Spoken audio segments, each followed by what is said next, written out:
Hello everyone, you are welcome to another episode of No Gray Areas with Sazzy. How are you all doing? I hope you are staying safe and you are keeping happy as well.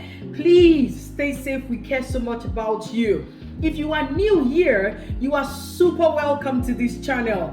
I will plead with you to like this video, subscribe, and turn on post notification so you'll be the first to be notified when we upload a new video. And to my old and returning subscribers, I just want to say that you all are the real MVPs. Thank you so much for coming. And of course, I will really encourage you to stick by here as we go on this journey together. Yes, so in my previous video, when I talked about the reason why I quit YouTube. Now, before I go into that, let me just put out a little disclaimer. I'm seated here in my kitchen. This is the first time I'm actually doing a video in my kitchen. And for some reason, I felt like I needed to have some feel with nature, because from here I can see the beautiful weather. The weather is beautiful, and that's the reason why I'm here. So if you really do not mind me shooting some videos in the kitchen, drop it in the comment section just for me to know if this is fine by you. All right. In my previous video where I talked about the reason why I quit YouTube for about 2 years, I talked about moving to the UK for my study.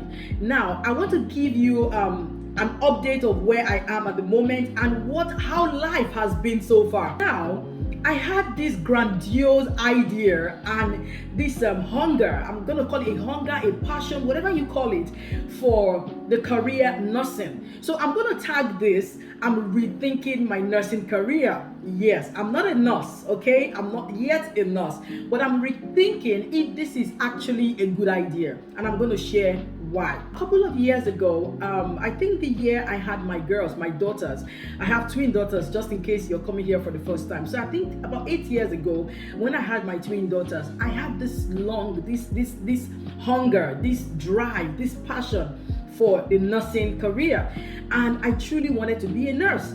I shared it to my husband and told him about it, and then he was like, really cool, it's not a bad idea. But then he asked me, but you do not have any background in anything medical, your first degree was not anything medically related, so how do you want to pursue this? Are you sure you want to start all over again? And I said, yes, as long as it's something I want to do, I will ensure that I work towards it. After all, I can just go back and start all over again. Yeah, of course, it's not going to be easy, but yes, I will start all over again. And then he was like, that's cool.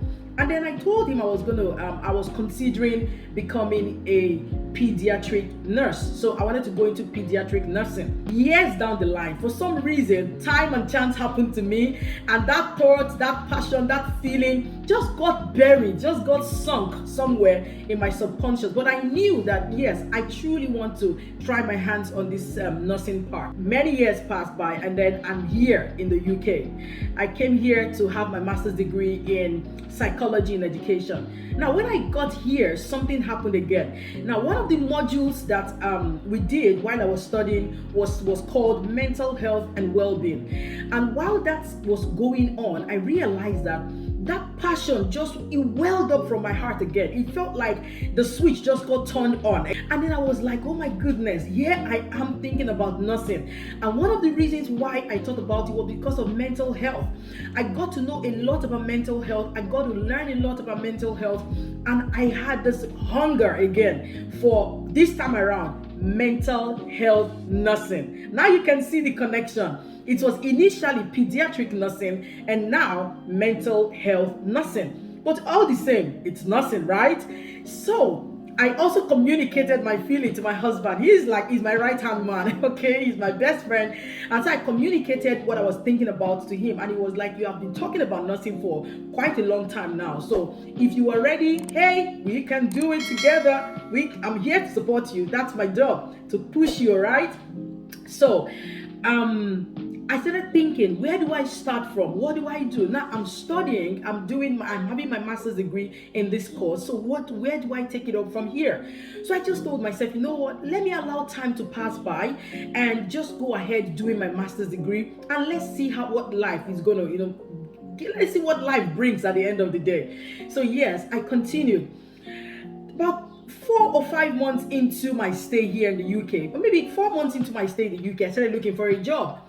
So somehow I got one job, and it was in domiciliary care. If you don't know what domiciliary care is another name for domiciliary care can be called home care, when you go to the houses of service users and then care for them. So I got the job in domiciliary care, and then when I told my husband that, oh, look at what I did, look at what just happened, my interview and everything, he was like, care? No, you ain't doing care.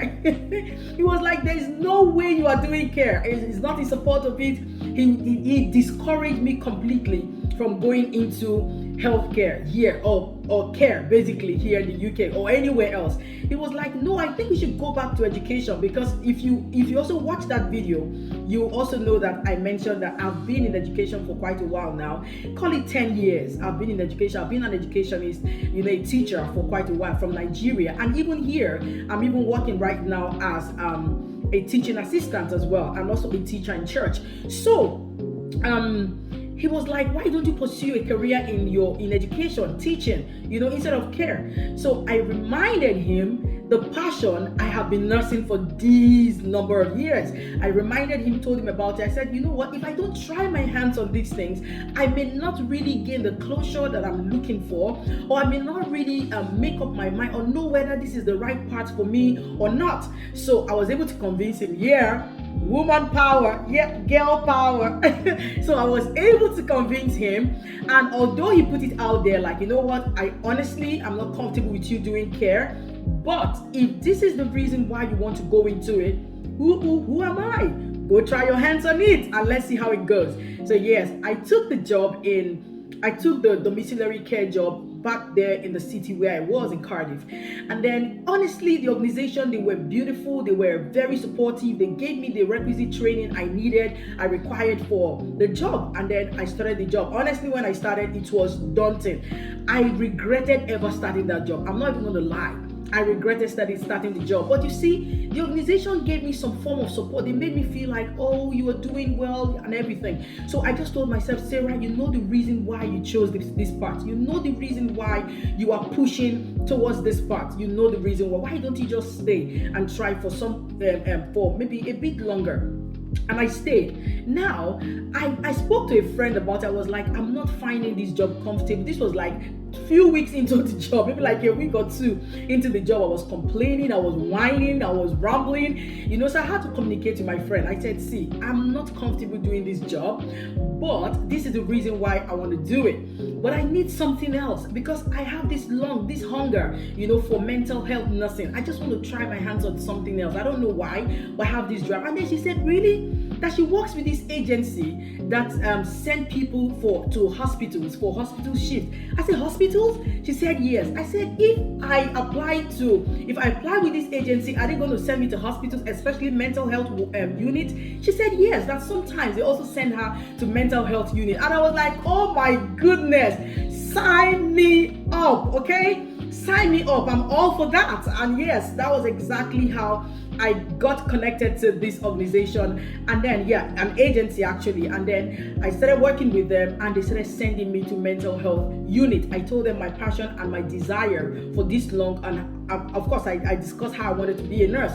So they were like, oh, good, so go try your hands on it. And of course, they also gave me the requisite training that was required to go into the hospital, because you can't just walk in. Like I said, I've never had no background in anything medically related or medicine or nursing. So they gave me all the training I needed, of course, and did all the background check and the safeguarding, everything necessary that I needed to do before starting the job here. So yes, I went into the hospitals. The very first day I got there, oh my goodness, you needed to see me. I was feeling cool. When I put on my scrub, my kids were like, oh mommy, you are a nurse, you are a nurse. They were just going, oh my nursing mommy. So I was like, I'm not a nurse. They said, no, you are. So my scrub made them feel like you are a nurse. So if you watch our games, the games we played for Children's Day, you will hear when one of my daughters say, when I asked her what does mommy do for a living, she said nursing was one of it. So I'm putting out there as a disclaimer now, I am not yet a nurse, okay? But I hope and truly wish and pray that this dream truly comes to pass. So yes, when I started my job, my first day at work, I was super elated. I was excited. I got to meet nurses in mental. I got to meet mental health nurses. I got to meet the patients in the mental health unit. I had time to communicate with these people, both young and old. I had time to know their stories, to know the reason why they were in the mental health unit. Trust me, not everyone that is in the mental health unit that is going cuckoos, according to my children. Not everyone is going cuckoos. No, not everyone. There are certain reasons why some of them are there. They are actually going through the required help that they need, the process, and a lot of them come out even better people. And they come, of course, they let them mix up with the society and do other great stuff. So yes, before now, I was thinking that, everybody in the mental health unit, of course, as a layman, it's probably going crazy or something, but no. There are lots of reasons why people go there. There are some people that go into mental health unit as a result of heartbreak. Yes, I heard emotional stories. I had a one-on-one with a particular patient, and she told me about heart-wrenching heartbreak that she experienced, and oh my god, it broke her. Like, mentally she couldn't handle herself, and that was the reason why she needed to know they checked her in for the support and the help that she needed. And then some of them actually are in the mental health unit as well, because of dementia, especially for the elderly. It's something that you do not choose. Sometimes dementia happens to people, okay? So it's something you do not choose. So there are a couple of reasons why people are in the mental health ward. Now, when I started working, I started learning from the mental health nurses. I started understanding the ropes of the job of that mental health nursing as well. And I was enjoying it. I was excited about it. I did that job for about 6 to 7 months. And boom, I got another job.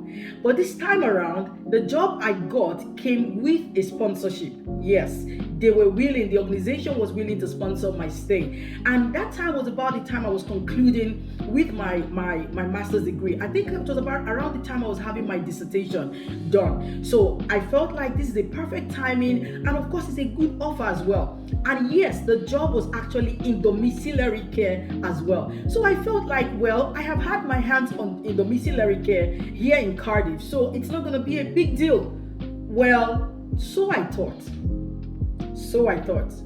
But what came next, it's a story that I'm going to be sharing in my next video. So I'm going to be sharing my ugly experience working as a domiciliary carer here in the UK.